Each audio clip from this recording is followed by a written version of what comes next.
Атмосфера в зале накаляется с первой же минуты, и дело вовсе не в впечатляющем докладе главы Магаса. Первым делом собравшиеся обращают внимание на отсутствие системы кондиционирования в помещении, а затем уже переходят к проблемам за пределами самой мэрии. Открывая сход граждан, мэр Магаса порадовал жителей, что столица в этом году вошла в список умных городов страны. Организацию ВЭГО – это всемирная организация, которая объединяет умные города мира. В эту организацию входят мировые столицы, такие как Сеул, Токио, Сингапур, Куала-Лумпур, столица Малайзии и другие мировые такие известные города, умные города. И наш маленький по размерам, по масштабам, но с большим сердцем Магас был замечен и тоже был включен в эту организацию. Я считаю, для нас это большой радостью. В этом году в Магасе провели реконструкцию дорожного полотна на Центральном проспекте. В общей сложности новым слоем асфальта покрыли 1,5 километра дороги. Большое внимание в год экологии уделили уборке и благоустройству города. После доклада столичного мэра слово передают местным жителям. В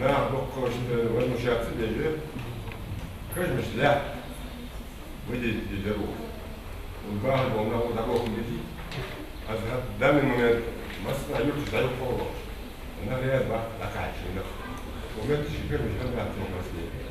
Вопрос тут же берут на заметку и обещают рассмотреть в ближайшие сроки. Его решением займется городской совет. Следующее обращение поступило от многодетных матерей, живущих в 7-м микрорайоне. Женщины поинтересовались, куда исчезли скамейки и мусорные урны, стоявшие на аллее матери. Как выясняется, местные власти не смогли уследить за недобросовестными жильцами близлежащих домов. Аллею просто-напросто разворовали. Если на балансе стоит и совершено хищение, соответственно, необходимо обращаться с заявлением, потому что есть учет, есть двойной учет. Значит, поэтому вот тогда уже станет вопрос об обращении в правоохранительные органы. Значит, не надо бояться статистики, что рост преступности и так далее. К сожалению, пока существует общество, будут отклоняющиеся поведения, если я там мягко выражаюсь, или противоправные, или преступления, или административные правонарушения. Как решается наболевший школьный вопрос, интересуются родители. Они не могут устроить на учебу детей из-за нехватки мест, в то время как и гимназия Марем, и Магасовский лицей переполнены детьми из других населенных пунктов. Через 1,5 месяца детям идти в школу, старший ребенок ходит в школу, а второй не может попасть. Что это такое? Мы живем 50 метров где-то в школу. Это же несерьезно вообще. У меня есть 4-й ребенок, который должен пойти в школу. Если они об этом знают, почему они берут кого-то еще, когда они знают, что здесь уже есть ребенок, которому уже 8-й год пошел? У нас официальная позиция Минобра. В Магасе будет односменка во всех школах. Всех мы переведем в 1500 школ, всех, кто не помещается в лицей и в гимназию.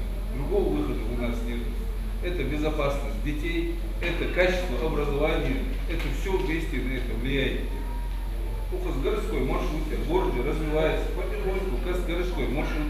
Почему в других городах выходят родители, автобус садятся, приезжают детей, довозят своих в школу и приезжают. Почему мы так не можем? Мы же не можем в эту Марем гимназию весь Магаз засунуть.